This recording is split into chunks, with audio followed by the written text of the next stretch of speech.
Uno no puede decir que ama Colombia, pero no ama a los colombianos. Porque es que hay gente que ama Colombia, pero el día del partido de fútbol y la bandera, y amo las montañas de Bogotá, y amo el Peñol, y amo... No. Colombia somos los colombianos. Y ahí entonces yo sí tengo un sentido de admiración y amor por mi país. Tengo la fortuna de conocer la geografía colombiana, tal vez más que la mayor parte de la gente de mi generación. Pero ciertamente también hay que tenerle cariño al pueblo nuestro, hay que sentir afecto por el país, por la gente y por nuestra diversidad. Somos de todo un poquito.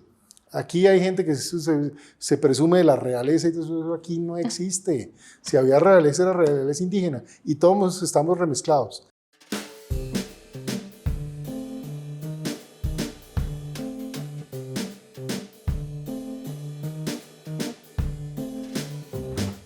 Bienvenido, Juan Carlos, a esta sección del programa que se llama ¿Quién es quién? Aquí vamos a tener una conversación, una entrevista, donde vamos a hablar y a conocer este personaje que además puede llegar a ser un posible candidato a la presidencia. Adriana, gracias. Yo estaba apostada que ya ibas a ser candidato, pero ¿qué falta para que llegues a ser candidato? Pues Adriana, primero encantado de estar aquí. Muchas gracias. A ti. Este espacio que ustedes tienen, además de ser interesante, es un lugar lindo. Así que gracias por tenerme aquí y por la confianza. Mira, yo sí, claro que estoy analizando la situación. Creo que Colombia pasa por uno de los momentos más críticos de la historia, un momento muy grave. Y siento sentido de obligación, de deber, amor por el país. Y eso me lleva a pensar si debo participar del proceso electoral o no. Y lo estoy haciendo. Ahora, ¿de qué depende es tu pregunta, para ser exactos? Yo creo que depende, por un lado, de entender si el pueblo colombiano, si la gente con la que estoy conversando realmente considera que puedo ayudar a resolver los problemas del país, si puedo servir. Recordar, ¿no? El gobernar es servir y eso es lo que yo espero verificar, si ese servicio está en demanda, por decirlo de alguna manera. Por el otro lado, eso se traduce en dos cosas, en apoyo político y en apoyo de opinión, y es lo que de alguna manera también quiero entrar a verificar. Pero lo que más me importa hoy es que el país sepa que sí siento el deber de estar aquí, el deber de estar al servicio de Colombia y que esa disposición la tengo. Si eso implica que yo debo jalar el carro y ser la persona que conduce los destinos del país y prestar ese servicio, estoy dispuesto a hacerlo. Pero como estamos, si me toca empujar, voy a empujar. No podemos perder Colombia. Hay que sacar adelante el país.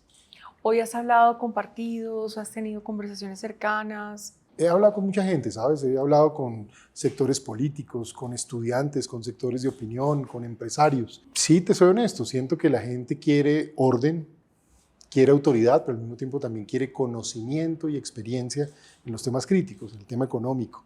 La gente le preocupa su empleo y su futuro.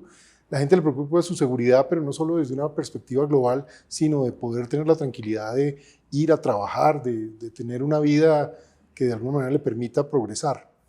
Y indudablemente percibo que estamos en un momento interesante a nivel mundial, a nivel internacional, y se requiere gente que tenga esa representatividad. Entonces, cuando percibo estas cosas y lo hablo con distintos sectores, encuentro que hay un interés de que esa experiencia que de alguna manera hay pueda ser utilizada para servicio de Colombia. Digamos, con esa trayectoria que tú tienes, fuiste ministro de Defensa, embajador en Washington, pro Bogotá. Hoy, en la situación actual que estamos, ¿tú le ves una salida a lo que nos estamos enfrentando? Sí, absolutamente, Adriana, no tengan dudas sobre eso. Y este tal vez es un mensaje para que nos vean y los colombianos. Yo sí noto que hay desesperanza, yo sí noto que hay tristeza, yo sí noto que hay incertidumbre, pero también quiero recordarle al país que nuestro país es uno de los países con mayor potencial en el mundo. Tenemos recursos naturales increíbles, tenemos agua, tenemos oro, petróleo, gas, cobre, cobalto, todo lo que hoy el mundo está demandando para poderse desarrollar, donde la tecnología está mirando, tenemos todo eso. Tenemos la capacidad de ser una de las grandes potencias agroindustriales del planeta. Tenemos 55 millones de personas que además son bien apreciadas como gente trabajadora, gente motivada, gente capaz. Tenemos unos lugares espectaculares para promover el turismo y en el fondo cada vez que viene una persona del exterior a Colombia se enamora del país. Entonces lo que hay es que poner la agenda correcta. Y claro, hay problemas muy graves. Vamos a tener un problema de seguridad grave, un problema fiscal grave, un problema energético grave para el país, hay desinversión, pero eso es lo que se puede cambiar con un liderazgo positivo y un liderazgo que se enfoque también en dos dimensiones, en que el país progrese, pero que el progreso sea ¿para qué? Pues para bien de la gente. El país mantiene una desigualdad importante, el país mantiene una tasa de pobreza muy alta. A mí me duele mucho que haya 11% de colombianos en pobreza extrema, que son 6 millones de personas que no saben esta noche si tienen con qué comer. Eso hay que alterarlo, hay que cambiar el curso de la historia. Y ahí es donde veo yo oportunidad. Entonces uno puede pensar en seguridad, pero tiene que pensar que la seguridad tiene que ser para que haya progreso, bienestar, tranquilidad, y al mismo tiempo para reducir esa pobreza extrema, ojalá llevarla a cero en un periodo de gobierno, y luego mirar el futuro con optimismo. Estamos en la era de la tecnología, de la transición energética, de la inteligencia artificial, de los semiconductores. ¿Qué rol puede jugar la sociedad colombiana en eso frente al mundo? Y tenemos un rol que jugar. Entonces yo por eso soy optimista. Sí podemos, lo hemos hecho antes, lo vamos a hacer. ¿Y qué esperaría, Juan Carlos, que la gente manifieste o diga, necesitamos que usted se lance a la candidatura a la presidencia? Adriana, son muchos factores. Yo creo que eso hay que Voy a insistirte en esto sí, como me para entender un poco más. Yo creo que sin duda uno necesita que el país exprese esto. Yo le voy a hablar con el corazón. Sí vengo sintiéndolo. Cada vez que voy a un auditorio, cada vez que he tenido la oportunidad de hablar con audiencia, siento que la gente quiere un liderazgo firme, pero fresco. Un liderazgo que piense en los problemas de hoy, pero que sea capaz de llevarnos al futuro. Y he visto como esa reacción de este señor, como está de profesor en Princeton y está pensando en los temas que están pasando en el mundo, de pronto puede ayudar. Entonces he sentido eso. Pero creo que hay que ser prácticos, se requiere apoyo político, se requiere apoyo económico, las cosas hay que decirlas como son. Yo soy una persona que he tenido una buena vida y he trabajado muy duro, vengo de una familia de clase media y hemos avanzado, pero yo no tengo un dinero propio, entonces también se requiere que haya esa manifestación para que podamos precisamente hacernos visibles en todo el país y contribuir. Pero lo más importante, que uno llegue a esa convicción después de escuchar, que realmente puede prestar un servicio. Yo ya he prestado servicio en Colombia.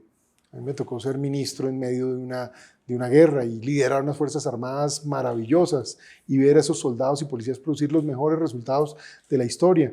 Me ha tocado servir representando a nuestro país para conseguir recursos, para atraer inversión, para atraer turistas, para que el buen nombre de Colombia esté en alto. Y se ha podido hacer. Hoy percibo que es importante encontrar que podemos generar ese liderazgo y que eso se va expresando en distintos apoyos. Noto que la gente también está muy cautelosa, ¿sabe? Cuando he salido a las ciudades, visité 9 ciudades, me encontré con que la gente también está escéptica. Está escéptica porque solo oye crítica, está escéptica porque solo está viendo confrontación. Que de pronto estamos viendo cómo el país se está desviando y moviéndose más hacia un mundo en donde gana la criminalidad, gana el mal, ganan los corruptos y donde la gente que trabaja duro, que digamos se esfuerza para progresar, no está sintiendo que progresa. Esa ecuación hay que volverla a alterar, pero hay que ir logrando esa credibilidad y confianza en la gente. ¿Puede ser que también la carrera de las elecciones empezó muy temprano y arrancaron muy temprano? De pronto también. Y la gente está cansada, la gente quería era que le cumplieran y no que ya la gente se empezara a postular o a cambiar, digamos, el patrón o pudiera decir, ya no queremos oír más de lo mismo, sino queremos es lo que nos prometieron. Ese es un buen punto y sabe que he notado yo cuando hablo con muchas personas que dicen es que a mí me va a dar igual, no importa quién llegue porque yo siempre estoy mal. Entonces hay como esa sensación de frustración, de desesperanza. Y ahí tal vez es donde uno sí tiene que decir, no, no, no, sí podemos estar mejor. Y usted va a poder ser beneficiario también del progreso. Nada es automático, a nadie le va a caer maná del cielo porque sí. Esto es un tema de procesos, trabajo duro, pero sí se puede progresar.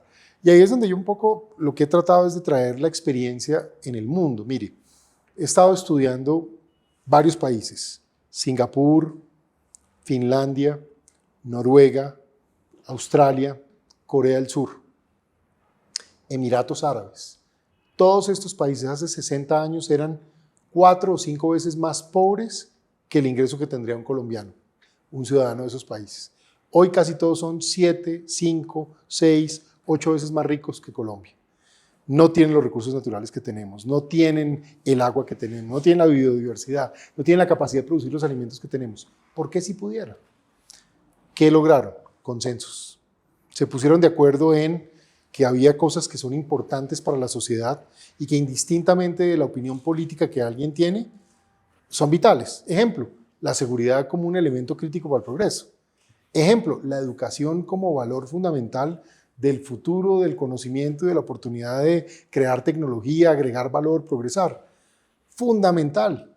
Sociedades solidarias en donde no se acepta que haya ciudadanos del mismo país, que uno diga, yo amo mi país, pero hay gente que pasa hambre. No puede pasar. Ese tipo de consensos lo han logrado países. Y hay uno muy interesante que me llama la atención, que es el caso de Noruega, por ejemplo, o el de Emiratos Árabes, países petroleros. ¿Qué hicieron? Cogieron su riqueza petrolera y la administraron, crearon fondos soberanos, invirtieron esa riqueza y ese ahorro en tecnología, incluso en temas de transición energética. Entonces son los que han invertido en paneles solares o invirtieron en nuevas tecnologías para generar energías limpias, o en semiconductores o en educación. ¿Y eso qué les ha generado? Riqueza. ¿Y qué hacen con esa riqueza? Invierten en infraestructura que les da competitividad, aeropuertos, puertos, vías, trenes eléctricos, etc. Invierten en educación. Todo el mundo tiene que tener una educación fuerte que le permite tener camino, cada quien como lo escoge. 3, invierten en emprendimiento. Hay que darle capital a la gente para que se tome el riesgo de crear nuevas ideas y de generar nuevas oportunidades. Y también que me he encontrado que invierten en algo fundamental, las pensiones, el bienestar, la vivienda. Entonces fíjese que un país como Colombia, que es mucho más rico en potencial que ellos, si se organiza bien, tiene cómo prosperar. Por eso estoy tan obsesionado en estudiar estos temas. Bueno, pero me parece muy bien la obsesión por estudiar los temas, pero yo ya estoy hablando con una persona que tiene el país en la cabeza, Sí. que sabe lo que el país necesita. Y esto es como cuando un médico le dice a uno, le diagnostico esto, o lo dejo acá y lo paso al especialista, o venga y yo lo opero. ¿Sí? Vamos a ver cuál es el rumbo de Juan Carlos en estas decisiones, y pues esperamos que la decisión que sea, que todo sea por bien de Colombia, el momento que decida ser candidato, sí hayamos logrado ganar la apuesta, y es que sí vas a ser candidato para Colombia. Ahora bien, con todas estas variables que me comentas, y seguramente mucho la gente se estará preguntando, bueno, sí, aquí está proponiendo, está diciendo, nos está hablando, pero ¿quién es Juan Carlos? ¿Dónde naciste? ¿Cómo fue ese entorno? Vámonos un poquito ya a esa parte humana, antes de ser el superministro de Defensa como te veíamos. Cuéntame un poco de quién es ese Juan Carlos. Mira, yo nací aquí en Bogotá el 22 de diciembre del año 71. O sea, ya estoy madurito. Bueno, no contemos los años porque no, si les salgo ganando yo. Y nací en Bogotá, nací en el hospital militar porque mi papá es un soldado del ejército, llegó a ser coronel. Cuando yo nací, mi papá era un subteniente. Entonces, yo crecí, viví en los cuarteles militares, la vida de mi papá, y también pasamos por las duras y las maduras. Mi mami, una mujer adorable, encantadora, una ternura de ser humano, una persona además que siempre nació para ayudar a los demás. Ese es su papel en la vida. Y siempre es para ayudar, cosa que a uno le impacta. Y mi padre, un hombre de orden, valores, principios, exigente. Entonces, una familia muy bonita. Nunca me faltó nada, porque mis padres siempre hicieron esfuerzos, pero nunca nos sobró nada. Todo era luchado. Y medido. Y medido. Entonces, fíjate que siempre hay una historia para mí que es los domingos, para poder salir los domingos, cuando mi papá era por allá como capitán, mayor, digamos en Tolemaida, había un tarro de Saltinas Novel y ahí se metía las monedas. Pues ahí cada 3 meses se sacaba eso y con eso se iba a comer uno el almuerzo el domingo. Entonces esto para decir, vivimos lo que vivieron todas las familias colombianas. Lo digo hoy, cuando se daba el 1 de enero, por la tradición del lado de mi mamá viene de una familia campesina, santanderiana, ambos abuelos de ese origen, de esa extracción. Había paseo de olla el 1 de enero. Yo fui a tener paseo de olla de sancocho al lado de un río, una quebrada, todos los 1 de enero, entonces uno comía la papita, el sancochito y hecho con leña. Recuerdos inolvidables, eso ya ni se hace hoy en día, pero son mis vivencias de lo que me tocó vivir, recorrer el país, porque por la vida militar de mi padre viví en muchas ciudades. Entonces, a pesar de que yo nací en Bogotá, yo me considero más un colombiano que un bogotano. A pesar de que esta es mi ciudad y la quiero mucho, pero yo viví en Armenia, viví en Santa Marta, viví en Palmira, viví en Puerto Berrío. ¿Y hermanos? Tengo mi hermana. ¿Tu hermana? Tengo una hermana, mi hermana Mónica, que ese es el mejor lado de la familia. Es encantadora, divertida, inteligentísima y súper capaz. Entonces todo esto te lleva toda la disciplina de tu papá y tú dices, voy a seguir la carrera militar. Sí, fíjate que siempre pensé... Pero fue por ti, no porque tu papá te hubiera dicho... Al contrario, mi padre era el opositor a la carrera militar. No quería. No quería. Y de hecho pues mi padre, pero antes de mi padre están sus tíos, su abuelo, es decir, mi bisabuelo, mi tatarabuelo. Hay una tradición de las fuerzas militares y de policía en servicio como de 150 años en todos mis parientes.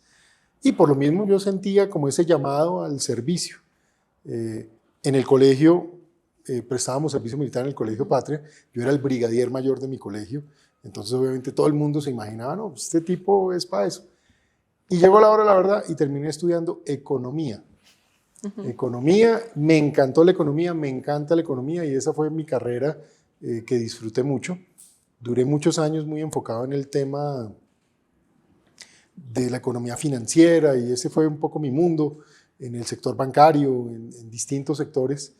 Se presenta el atentado al Club del Nogal, ahí asesinan a un primo mío, a quien quise mucho, que también estudió economía, como yo en la Universidad Javeriana, y eso fue para mí como un golpe que marcó un destino, y que me llevó inmediatamente a decir, yo tengo que hacer algo por mi país, tengo que volver a mi raíz, a mi deseo de servir, y a partir de ahí comencé una carrera que poco a poco fue llevándome a tareas de servicio público, en el Ministerio de Hacienda, en el Banco Mundial como representante de Colombia, en el Ministerio de Defensa, tanto como viceministro, luego como ministro, como secretario general de la presidencia, 2 veces embajador en Estados Unidos, en fin, se fue volviendo una tarea que me fue llevando a ese punto. Y de todo eso y de toda esa experiencia y digamos ese dolor de patria, hoy ver cómo están las fuerzas militares, ¿qué piensas? Me da mucho dolor y me toca el corazón. O sea, veo también con emoción, vi hace 2 días un video de uno de los soldados que fue secuestrado allá en el Cauca y dijo una frase además en un lenguaje ni siquiera organizado. Él dijo, estamos para servirle a los colombianos, diciendo él está dispuesto a volver a donde lo manden porque él está para servir. Ese sentido de amor patrio, ese sentido de servicio, de sacrificarlo todo por el bien del país, es lo que nos tiene que volver a despertar.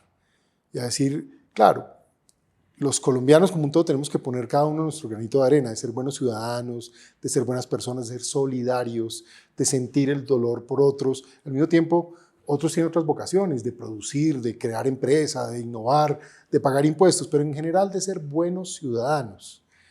Y otros tenemos, siento yo, no solo esa vocación, sino ese deber de ir más allá, de estar dispuestos a sacrificarlo todo por el bien del país, porque el país ha sido muy generoso con nosotros, conmigo.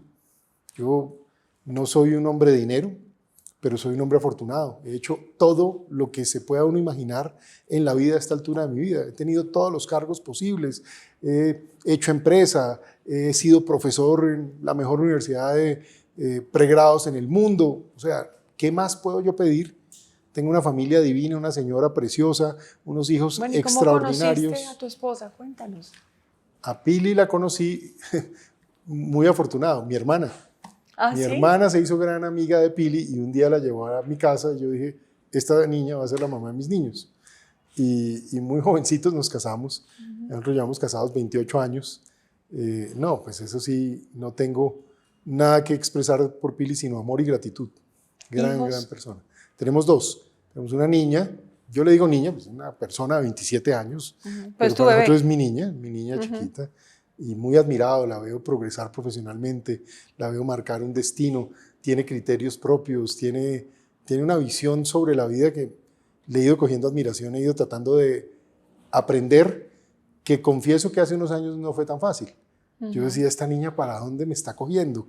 Y yo como tratando como de reconducir, y resulta que lo que había era que dejarla volar, y hoy yo la veo volando, y se siente uno orgulloso como padre de haber dejado los principios y valores, pero me siento orgulloso de ver una persona íntegra con su propio espíritu y visión. Entonces, ella está muy metida en los temas del comportamiento humano, psicóloga y administradora de empresas.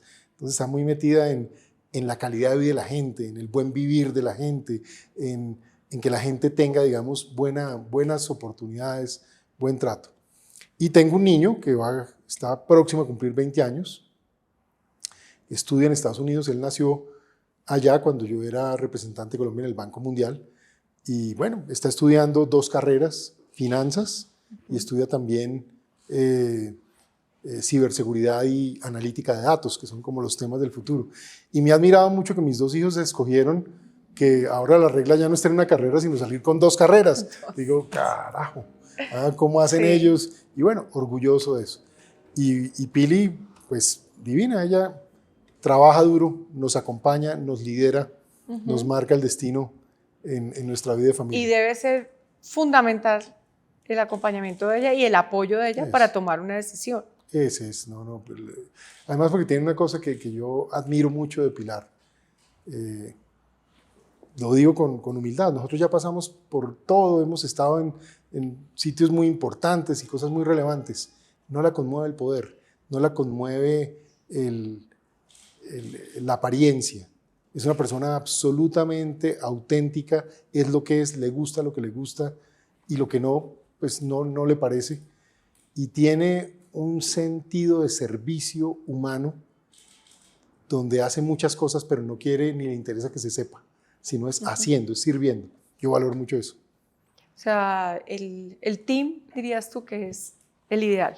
Sí, pues tenemos una familia linda, con toda humildad, pero me siento muy afortunado. Bueno, pero es que sí, yo creo que es el tesoro más grande del mundo. Es el tesoro Ese es el tesoro más grande del mundo. Al final eso es lo que uno tiene para siempre. ¿Hoy en qué andas, Juan Carlos? Hoy, Adriana, soy profesor de Economía Política y de Geopolítica y Seguridad Nacional en Princeton. He estado de profesor en visita los últimos 3 años como profesor practicante, es decir, como una persona que ha tenido la experiencia. Entonces allí en Princeton hay unos superacadémicos, unos profesores increíbles, pero llevan gente como en mi caso, que hemos tenido experiencia. Yo hice una de mis maestrías en Princeton, fui becado en Princeton hace unos años, entonces pues ha sido muy bonito volver a mi universidad, dar clase, darle un poquito mentoría a esos niños jóvenes que sueñan con servirle al mundo, servir en sus países, de muchos países del mundo, y uno pues contar su experiencia, ilusionarlos, pero al mismo tiempo aterrizarlos, contarles la realidad, hacerles notar en lo que hay que estar preparado. Una cosa que le digo yo mucho a mis estudiantes es querer no es suficiente, o tener un buen discurso no es suficiente. Gobernar es producir resultados, y producir resultados es generar procesos, gerenciar, localizar recursos, liderar. Y les insisto mucho, por favor, nunca en su vida van a aceptar un cargo para el que no se prepararon.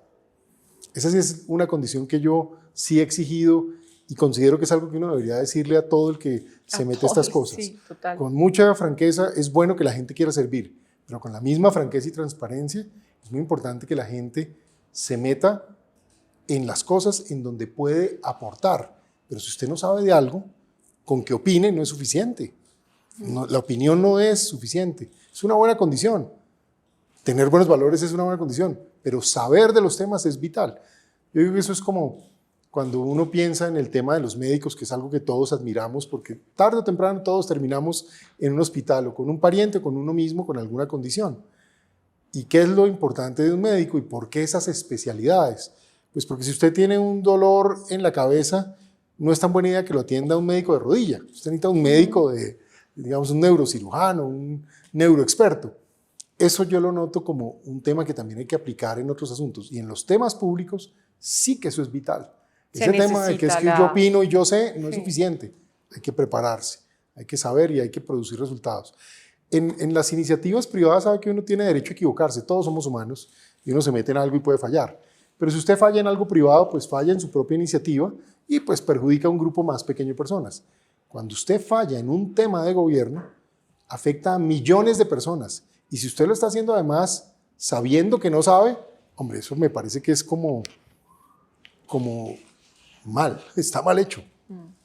¿Hoy tienes relación con el presidente Santos, el expresidente Santos? No, yo hace bastantes años no hablo con el presidente Santos, como 8 años que no hablamos con el doctor Santos, a quien respeto.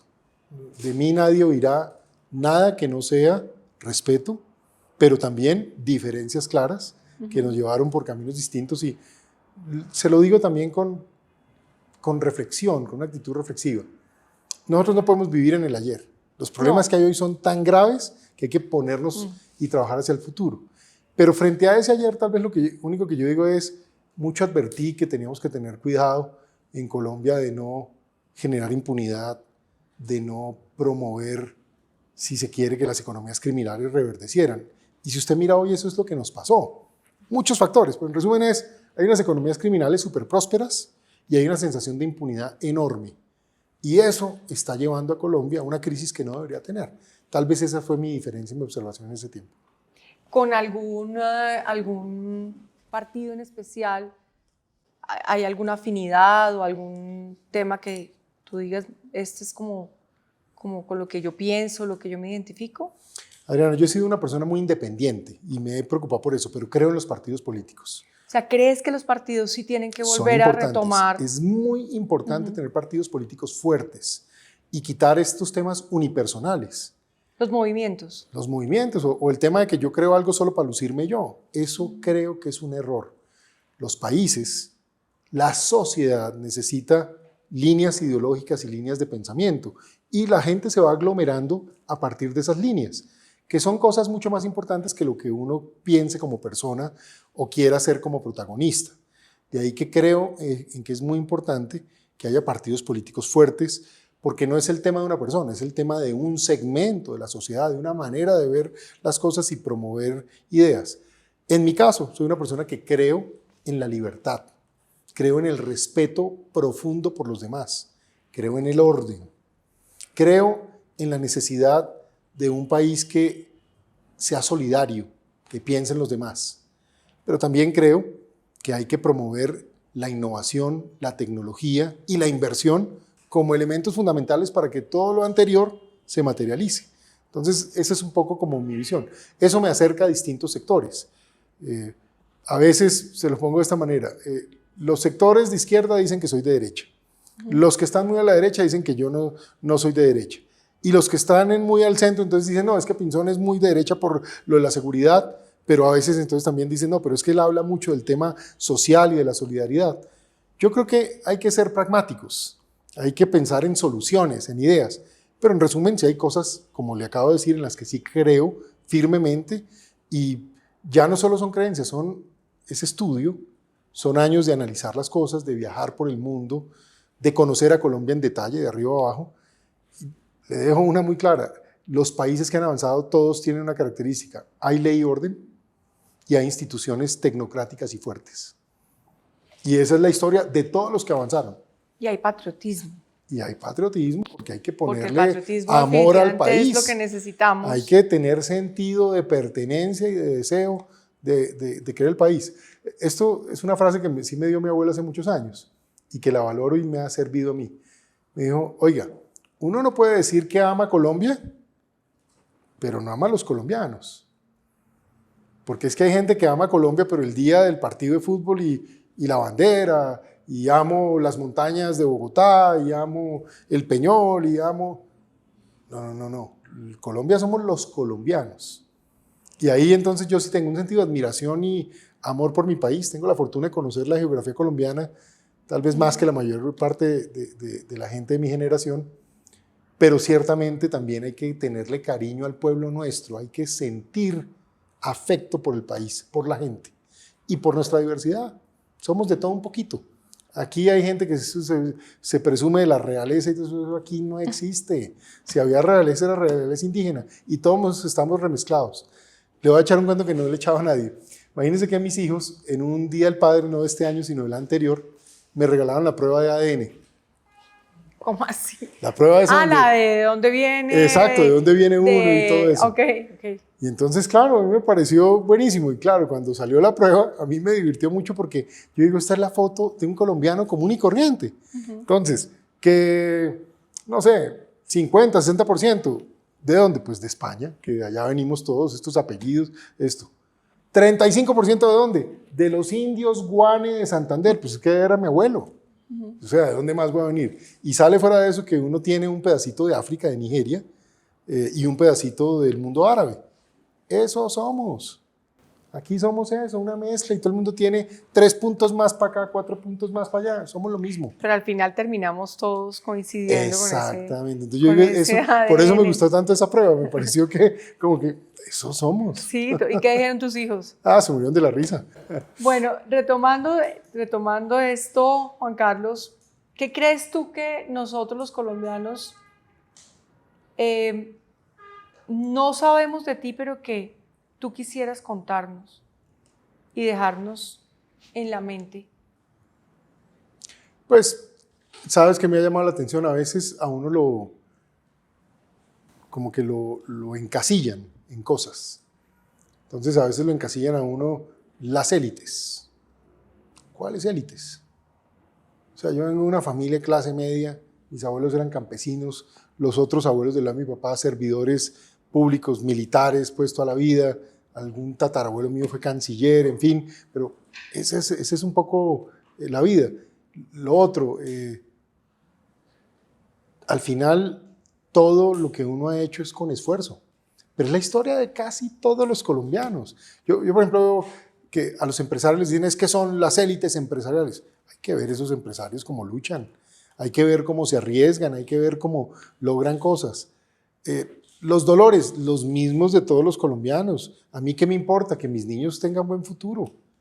Eso es lo que me importa, que mis papás los atiendan bien en el sistema de salud, que uno el día de mañana va a tener una pensión, pues porque todos tenemos que planear un futuro. ¿Qué me entusiasma y me llena de ilusión? Ver a una Colombia fuerte. Yo soy de los que creo que Colombia es un país destinado a ser una potencia global. Entonces a veces cuando decía esto me decían, pero es que eso es como una postura militarista. No. Incluyendo que hay que tener unas fuerzas armadas fuertes. En eso nadie se equivoque. País importante en el mundo tiene fuerzas armadas fuertes. Póngale el nombre que quiera. ¿Por qué? Porque tiene que cuidar su territorio y tiene que facilitar que su territorio se desarrolle. Tiene que tener orden, seguridad. Pero cuando hablo de una potencia es que somos uno de los países que más agua per cápita tiene en el mundo. Agua fresca. Somos uno de los países que más biodiversidad tiene en el planeta. Somos uno de los países que está llamado a ser una de las 10 potencias mundiales de producción de alimentos del planeta. Y entonces, ¿usted cómo se le va a escurrir al tema de ser potencia? Estas son las cosas que, por ejemplo, la gente no sabe de mí, pero yo lo digo abiertamente y lo digo en el mundo. A veces causa sorpresa, pero yo lo digo con enorme convicción. Eso es lo que se me ocurre decir, pero pregúnteme lo que quiera. No, yo ya he preguntado, pero vamos a entrar a otra sección de nuestro programa y son estas cartas. Ya me asusté. No sé qué hay detrás de eso, pero estoy asustadísimo. No, nada. Simplemente tú vas sacando una carta, tú la lees, hay una palabra, lo primero que se te venga a la cabeza o lo que quieras decir, hacia tu cámara. Ok. En el orden que quieras. Futuro. Colombia. Colombia tiene futuro. Colombia tiene un gran futuro. Depende de nosotros. Depende de nosotros. ¿Sigo? Claro. Poder. Poder. Poder para servir. El poder para que a la gente le vaya bien. El poder para que podamos hacer cosas por el bien de la gente. Fe, fe en la causa. Ese era el lema de nuestras Fuerzas Armadas. Aquí recuerdo al general Navas, se me viene a la memoria y por eso lo menciono, porque le puso fe a sus Fuerzas Armadas y es fe en la causa. Pero para mí fe en Dios, fe en Colombia, fe en la patria, fe en que podemos tener un mejor futuro.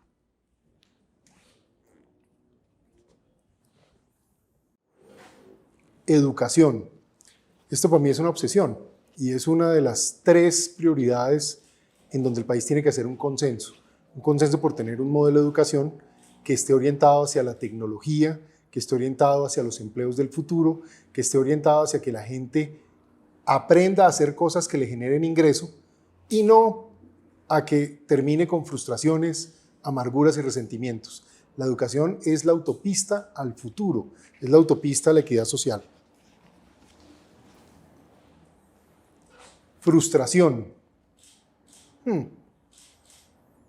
Me frustra no haber podido lograr que en su momento el gobierno para el que trabajé entendiera que era un grave error conceder el narcotráfico, porque tenía claro en ese momento que eso iba a llevar a Colombia a inundarse de narcotráfico, pero peor aún, a que el país entrara en un proceso de deterioro. Hoy estamos ahí y me frustra que a pesar de que lo vi no fui más enfático o no logré convencer a quienes tenía que convencer para que no nos metieran por ese camino.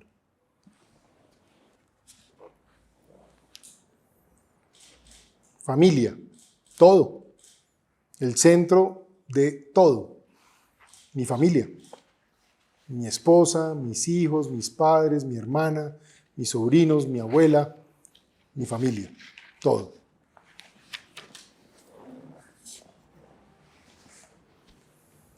Colombia profunda, conozco Colombia profunda, creo que es una de las grandes fortunas que yo tengo en la vida.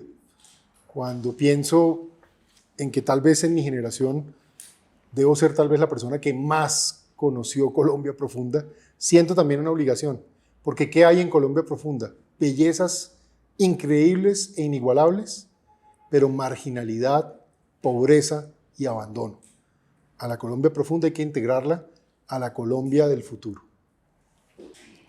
Y mi última pregunta, que ya es más de curiosidad, ¿qué es más difícil, hablar con un político o con un diplomático? Buena pregunta, buena pregunta. Hay buenos políticos. Cuando uno habla con buenos políticos es fácil. ¿Por qué? Porque hay gente que está desde una óptica ideológica respetable, de izquierda, de derecha, de centro, de cualquier óptica, tratando de hacer algo por el bien de la sociedad.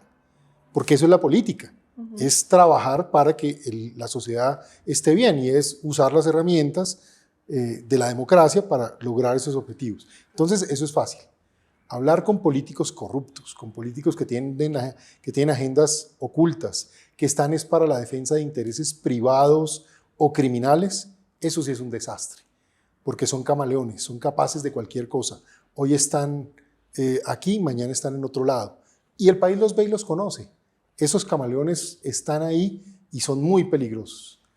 Cuando uno habla con diplomáticos, hay una cosa que es interesante y es que la diplomacia es el arte de las buenas maneras, pero al final para alcanzar objetivos en defensa de intereses nacionales.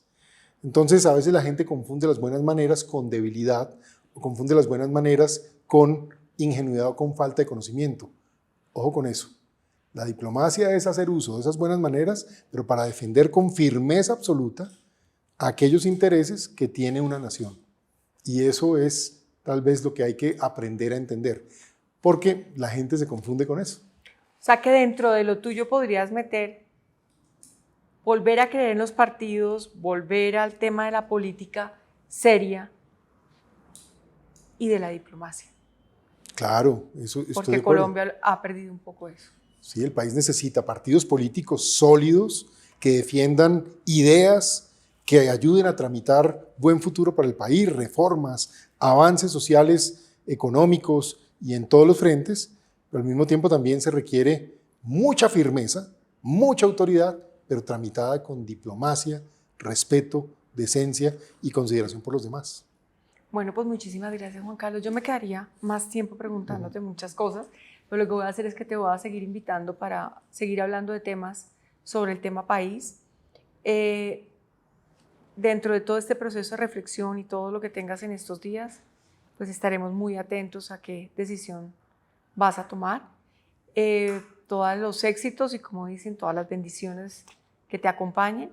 Y a ustedes, a nuestros seguidores, lectores y quienes están atentos a esta entrevista en quién es quién en quienique.com, nos vemos muy pronto.